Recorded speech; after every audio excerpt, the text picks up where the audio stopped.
Vous écoutez Un pasteur vous répond, le podcast de Florent Varac, qui vous aide à mieux comprendre la Bible, une question à la fois.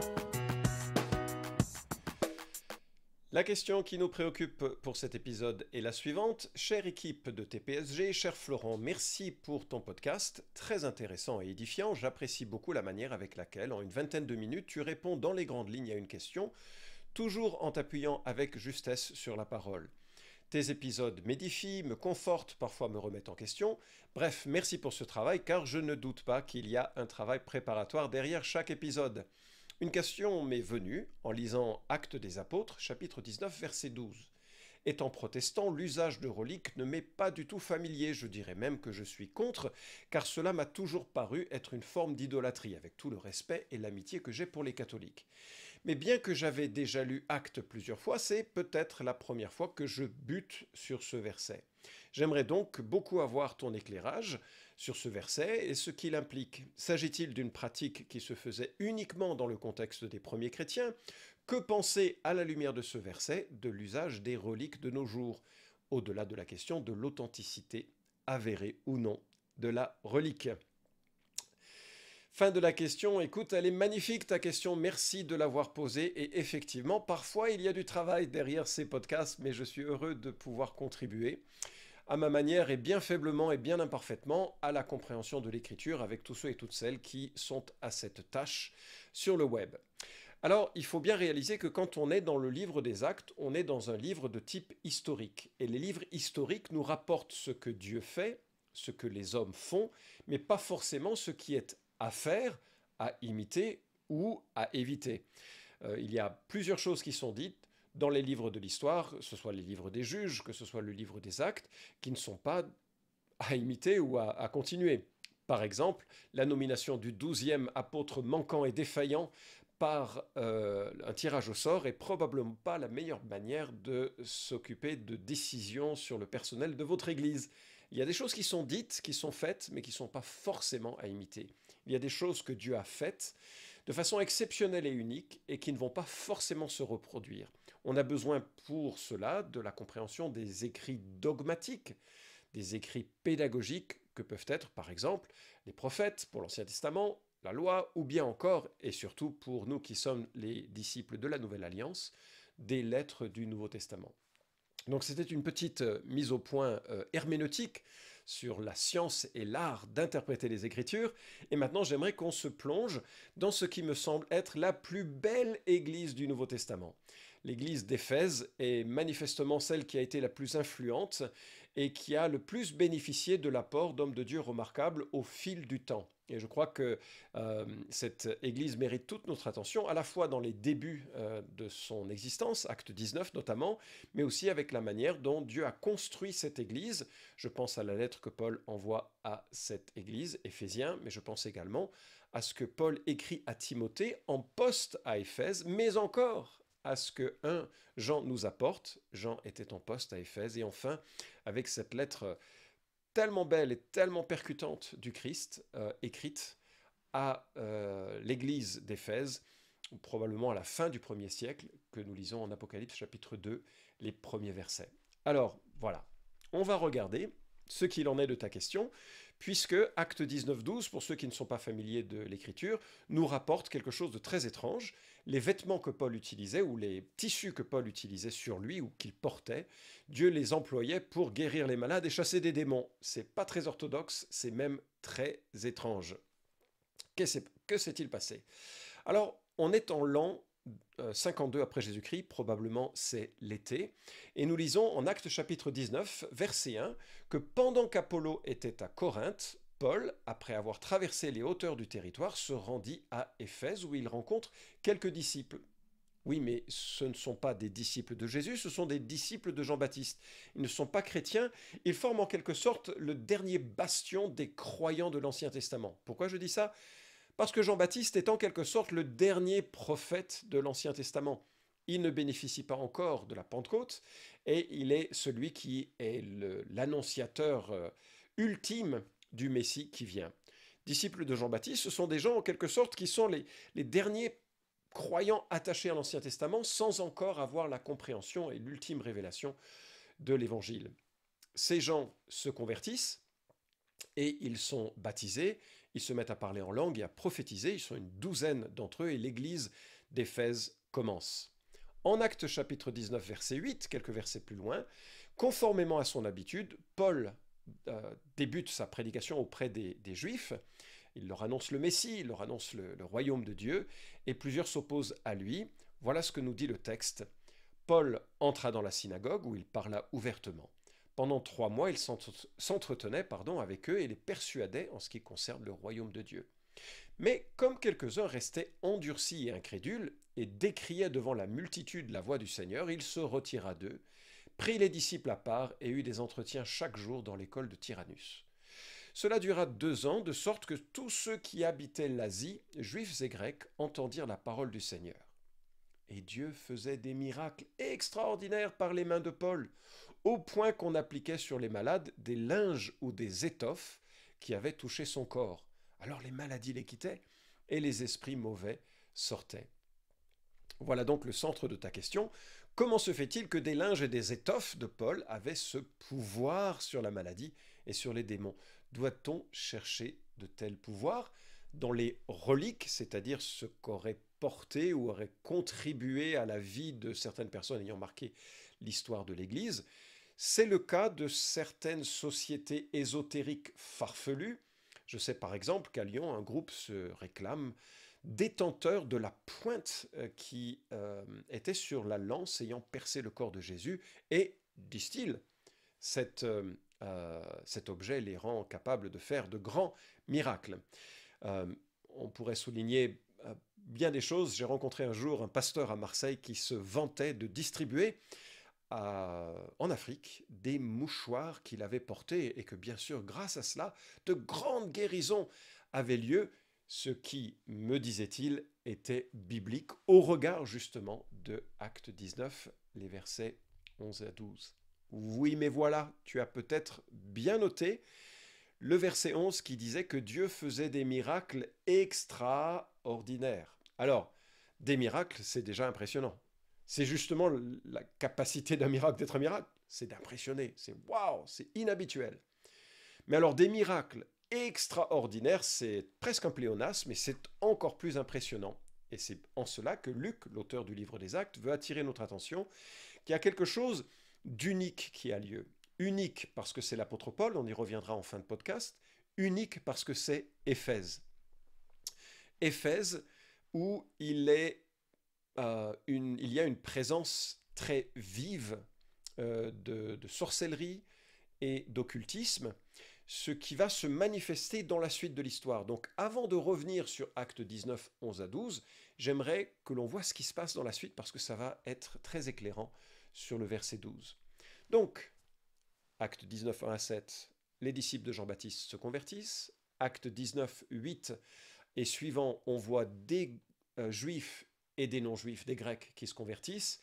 Et les pauvres, ils sont exclus, ils n'ont pas lieu de rencontre, donc ils se réunissent au seul moment où un lieu comme une école pouvait être disponible, c'est-à-dire vraisemblablement l'après-midi, dans une chaleur écrasante. La Turquie fait très chaud, j'ai été à Éphèse, et il fait très chaud en après-midi. Et c'est probablement dans ces moments où les gens faisaient soit la sieste, soit allaient dans les bains, que l'école était libre et que les chrétiens ont passé du temps à se former, en sorte que bien des églises autour d'Éphèse ont pu être fondées. Mais l'histoire ne reste pas là.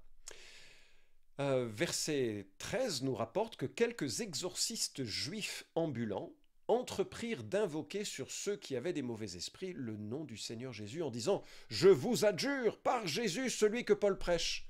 Ceux qui agissaient ainsi étaient 7 fils d'un certain Séva, un des principaux sacrificateurs juifs. L'esprit mauvais leur répondit « Je connais Jésus, je sais qui est Paul, mais vous, qui êtes-vous » Et l'homme dans lequel était l'esprit mauvais s'élança sur eux, les maîtrisa les uns et les autres avec une telle force qu'ils s'enfuirent de cette maison nus et blessés. Cela fut connu de tous, juifs et grecs, qui habitaient Éphèse. La crainte s'empara de tous et le nom du Seigneur Jésus fut exalté. Beaucoup de ceux qui avaient cru venaient confesser et déclarer ce qu'ils avaient fait. Un assez grand nombre de ceux qui avaient pratiqué la sorcellerie apportèrent leurs livres et les brûlèrent devant tous. On en calcula la valeur et l'on en trouva pour 50 000 pièces d'argent. C'est ainsi que, par la force du Seigneur, la parole se répandait efficacement. J'arrête la lecture ici et je ne sais pas si tu as remarqué, mais on a un assez grand nombre de gens qui pratiquaient la sorcellerie et qui apportent leurs livres, leurs formules pour les brûler. La valeur est énorme, 50 000 pièces d'argent, eh bien c'est à peu près le salaire annuel de 140 ouvriers, soit à peu près 4 millions d'euros. Ces gens se détournent de ces pratiques, les brûlent, alors on ne les brûle pas parce que les objets seraient contaminés, on les brûle par expression de repentance et de distanciation de ces pratiques, qui n'ont évidemment pas intérêt à tomber non plus dans d'autres mains. Mais je voudrais éviter cette notion un peu superstitieuse que l'objet serait maléfique. Jérémie nous dit, je crois que c'est 10.5 ou 5.10, j'oublie chaque fois, qu'un objet ne peut ni nous faire du bien, ni nous faire du mal. C'est une question de conscience intérieure. Bref, nous voyons que les gens étaient vraiment engagés dans la sorcellerie à Éphèse. C'est d'ailleurs au point que les auteurs séculiers qui parlent de la ville d'Éphèse disaient qu'il y avait des quartiers entiers à éviter parce qu'ils étaient infestés de démons. Comment ? Eh bien d'abord il y avait Artémis, cette déesse, Diane pour les Romains, divinité de la fertilité, de la magie et de l'astrologie, dont la légende disait qu'elle était tombée du ciel. Les gens étaient effrayés par son pouvoir à tel point qu'on mettait même au pied du temple ou dans le temple son argent sans crainte qu'un voleur vienne le prendre, tellement les gens avaient peur de son regard. La magie tenait une place prépondérante à Éphèse, et il y avait notamment ce que l'on appelle, ou qu'on appelait les Ephesia Grammata, les écrits d'Éphèse, et c'était des amulettes devenues célèbres dans le monde de l'époque. C'était 6 mots censés protéger ceux qui les portaient, ou pouvaient également lancer des sorts à l'encontre d'une personne. Les Ephesia Grammata étaient en fait des lettres magiques que l'on trouvait inscrites sur les pieds d'Artémis et que l'on pouvait prononcer comme une formule qui allait garantir soit la prospérité, soit la santé, soit la protection. Et je lis ce qu'en dit Wikipédia. Semblable au mantra du bouddhisme et de l'hindouisme, il s'agissait de mots dépourvus de sens, asema onomata, capables de protéger ceux qui les prononçaient correctement, leur pouvoir résidant dans leur sonorité, de sorte qu'ils étaient inefficaces s'ils étaient mal prononcés. Plutarque rapporte que les mages ont demandé aux victimes de possession démoniaque de réciter les Ephesia Grammata, fin de la citation. Et donc, comment est-ce que les Éphésiens fonctionnaient ? Eh bien, ils fonctionnaient comme toutes les civilisations alignées sur la peur et la puissance.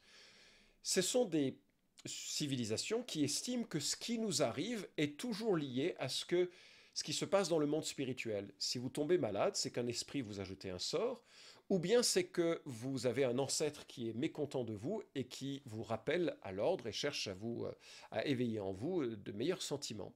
Pour plaire à ces esprits ou à ces ancêtres, on va faire des offrandes, des sacrifices, des rituels, et notamment, on s'emparait de ces Ephesia Grammata pour essayer de rester correct. Peut-être que vous vous moquez de ces civilisations en m'écoutant, mais en Occident, combien de gens j'ai entendu dire, en anticipant un rendez-vous d'embauche, je croise les doigts, ou bien se mettent à toucher bien sûr, vous avez compris, vous l'avez entendu, vous l'avez vu souvent, toucher du bois. Et ce sont ce type de superstition, de rituel magique par lequel on pense pouvoir altérer le sort futur d'un événement. Ces gens étaient de la même trempe. Et j'espère que ça commence à t'éclairer. Parce que tu as d'un côté les exorcistes juifs qui tentent d'expulser des démons, et ça marche pas très bien, et c'est le moins qu'on puisse dire. Et puis vous avez des gens apeurés qui achetaient très cher des formules magiques, et ça marche pas très bien. Et d'un autre, et c'est là toute l'ironie sublime de Actes 19-12, vous avez Paul, dont les linges ou les étoffes guérissent les malades et expulsent les démons. En fait, Paul était fabricant de tentes de métier, et les linges et les étoffes dont il est question, ce sont les tissus que Paul portait dans le cadre de son travail. Très probablement, c'était notamment ce genre de mouchoir que l'on voit par exemple chez les athlètes, les joueurs de tennis, qui ont une sorte de bandelette spongieuse qui leur permet de s'éponger le front de la sueur pour pouvoir mieux voir ce qui se passe quand ils sont dans une compétition. Et c'est vraiment les tissus les plus primitifs, les plus sales, les plus odieux quelque part, que Dieu utilise pour guérir les malades et chasser des démons. En réalité, on a là ici un Dieu qui s'amuse de la crédulité magique des populations avec quelque chose de vulgaire et d'insignifiant pour montrer que sa puissance à lui ne dépend pas des amulettes en or, des temples en argent, des formules des soi-disant sages et des chamans, mais qui ne dépend que de lui, le Dieu Tout-Puissant, qui utilise ses serviteurs pour confronter leur superstition avec quelque chose de bien plus grand et de plus grandiose. Les gens d'Éphèse réalisent que le pouvoir n'est pas dans un objet, puisque c'est l'objet justement le méprisable que Dieu utilise pour faire ses miracles, et c'est ainsi qu'un immense mouvement missionnaire prend naissance à Éphèse. La puissance n'est pas dans l'objet, et donc bien évidemment, l'objet n'est pas là pour attirer l'attention à lui, l'objet est là pour attirer l'attention au Dieu sauveur qui se révèle. Et là, je voudrais aussi souligner quelque chose d'important, et je sais que mes frères de traditions évangéliques différentes ne seront pas très d'accord avec moi, mais je vais quand même le souligner. Il est mentionné que Dieu faisait des miracles extraordinaires par les mains de Paul. Paul en tant qu'apôtre de Jésus-Christ.